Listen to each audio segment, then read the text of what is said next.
स्वागत है आपका एवरीडे इंडिया न्यूज पर।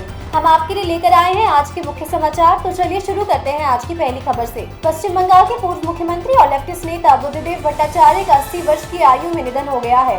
उन्होंने 2000 से 2011 तक पश्चिम बंगाल के मुख्यमंत्री के रूप में कार्य किया और भारतीय कम्युनिस्ट पार्टी में एक महत्वपूर्ण भूमिका निभाई। उन्हें राज्य की अर्थव्यवस्था के आधुनिकीकरण के प्रयासों के लिए जाना जाता था। हाल के वर्षों में उन्हें रेस्पिरेशन और अन्य स्वास्थ्य समस्याओं के कारण कई बार अस्पताल में भर्ती कराया गया था। चार धाम परियोजना जो तीर्थ स्थलों तक पहुंच को सुधारने के उद्देश्य से है, पर इसके पर्यावरणीय प्रभाव को लेकर आलोचना की जा रही है। हाल ही में हुए भूस्खलनों को देखते हुए उत्तराखंड सरकार सड़कों के डिजाइन और निर्माण प्रथाओं की समीक्षा कर रही है ताकि सुरक्षा को बढ़ाया जा सके। केंद्रीय मंत्री नितिन गडकरी ने गंगा नदी के इकोसिस्टम की सुरक्षा के लिए विकास प्रथाओं की आवश्यकता पर जोर दिया है। हरियाणा सरकार ने पेरिस ओलंपिक्स में वजन श्रेणी के मुद्दे के कारण डिस्क्वालीफाई की गई पहलवान विनेश फोगाट को ओलंपिक पदक विजेताओं के समान राज्य सम्मान देने की घोषणा की है। यह कदम एथलीटों के समर्थन के लिए सरकार की प्रतिबद्धता को दर्शाता है और उनके खेल में योगदान को मान्यता देता है, चाहे हाल के परिणाम कैसे भी हो। वाईएसआर कांग्रेस के अध्यक्ष जगन मोहन रेड्डी ने आगामी विधान परिषद उपचुनाव में पार्टी के उम्मीदवार बोत्सा सत्यनारायण के लिए स्थानीय पार्टी नेताओं से समर्थन जुटाने की अपील की है। मुख्यमंत्री ने पार्टी के भीतर राजनीतिक एकता और अखंडता बनाए रखने के महत्व पर जोर दिया है ताकि जीत सुनिश्चित की जा सके। बांग्लादेश से अवैध घुसपैठ की बढ़ती चिंताओं के मद्देनजर उड़ीसा सरकार ने तटीय सुरक्षा उपायों को बढ़ा दिया है, जिसमें निगरानी और गश्त को मजबूत किया गया है। यह कदम विशेष रूप से बांग्लादेश में चल रही राजनीतिक अस्थिरता को देखते हुए महत्वपूर्ण है, जिससे प्रवासन के दबावों में वृद्धि हुई है। भारत सरकार ने रिन्यूएबल एनर्जी प्रोजेक्ट्स के विकास में तेजी लाने के लिए बल्क टेंडर्स जारी करने की योजना बनाई है, जिसका उद्देश्य सौर और पवन ऊर्जा क्षमता को बढ़ाना है। यह पहल भारत की व्यापक रणनीति का हिस्सा है, जिसके तहत देश अपने अक्षय ऊर्जा लक्ष्यों को प्राप्त करने और फॉसिल फ्यूल्स पर निर्भरता को कम करने की दिशा में काम करेगा। भारतीय वित्तीय बाजार रजिस्टर्ड निवेश सलाहकारों की कमी के कारण चुनौतियों का सामना कर रहा है, जिससे निवेशकों में चिंताएं बढ़ गई हैं। Securities and exchange board of India SEBI को इस अंतर को पाटने के लिए कदम उठाने का आग्रह किया जा रहा है ताकि निवेशकों की सुरक्षा सुनिश्चित की जा सके और बाजार की अखंडता बनी रहे। मनीष तिवारी, जिन्होंने अमेज़न की भारत में वृद्धि में महत्वपूर्ण भूमिका निभाई थी,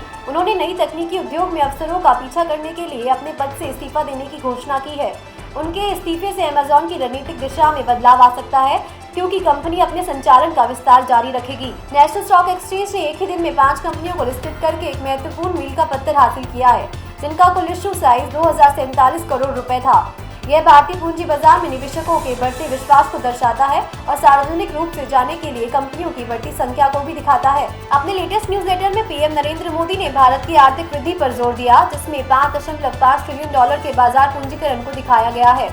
उन्होंने दुनिया की सबसे ऊंची सुरंग के सफल लॉन्च को भी रेखांकित किया, जिससे भारत की इंफ्रास्ट्रक्चर डेवलपमेंट के प्रति प्रतिबद्धता की पुष्टि होती है। रिपोर्टों के अनुसार नेटफ्लिक्स अपनी सदस्यता योजनाओं की कीमतों में वृद्धि पर विचार कर रहा है, जो लाखों ग्राहकों को प्रभावित कर सकता है। यह संभावित वृद्धि स्ट्रीमिंग उद्योग में बढ़ते कंपटीशन और ऑपरेशन लागत में वृद्धि के बीच आ रही है। यूईएफए ने स्पेनिश फुटबॉलर्स एल्वारो मोराटा और रॉड्री पर एक कंट्रोवर्शियल गाने में शामिल होने के लिए एक मैच का प्रतिबंध लगा दिया है, जिसे अनुचित माना गया था। इस घटना ने खिलाड़ी के आचरण और सार्वजनिक हस्तियों की जिम्मेदारियों के बारे में चर्चाओं को जन्म दिया है। विनेश फोगाट की डिस्क्वालिफिकेशन के बाद सारा हिल्डेब्रांड का स्वर्ण पदक मैच का रास्ता बदल गया है। यह बदलाव एथलीटों द्वारा ओलंपिक स्तर पर सामना करे जाने वाले गहन कंपटीशन और चुनौतियों को उजागर करता है। राफेल नडाल ने अपनी चल रही चोटों के कारण यूएस ओपन से नाम वापस लिया है, जो टूर्नामेंट से एक महत्वपूर्ण अनुपस्थिति को चिन्हित करता है। उन्होंने लेवर कप में कॉम्पिटिटिव खेल में वापसी की योजना व्यक्त की, जो उनके खेल के प्रति समर्पण को दर्शाता है। कटरीना सिन्याकोवा और तोमास मचाक की जोड़ी ने पेरिस ओलंपिक्स में स्वर्ण पदक जीतने ध्यान आकर्षित किया है, जिसमें उनके व्यक्तिगत और पेशेवर संबंधों के बारे में अटकलें लगाई जा रही हैं।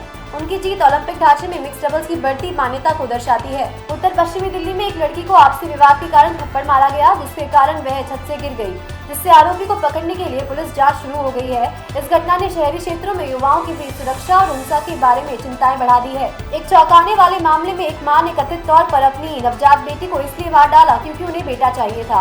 अधिकारी मामले की जांच कर रहे हैं और मां की मानसिक स्वास्थ्य की भी जांच कर रहे हैं। कोडम्बक्कम में एक लड़की पर हमला करने के बाद एक स्टॉकर को पुलिस ने गिरफ्तार कर लिया है, जिससे महिलाओं की सुरक्षा और उत्पीड़न से संबंधित मुद्दों पर फिर से ध्यान केंद्रित हुआ है। इस मामले ने महिलाओं के खिलाफ पीछा करने और उत्पीड़न के लिए सख्त कानून की और सुरक्षा की आवश्यकता पर चर्चाओं को जन्म दिया है। आज के लिए बस इतना ही। ऐसे ही अपडेट्स के लिए बने रहिए एवरीडे इंडिया न्यूज के साथ। धन्यवाद।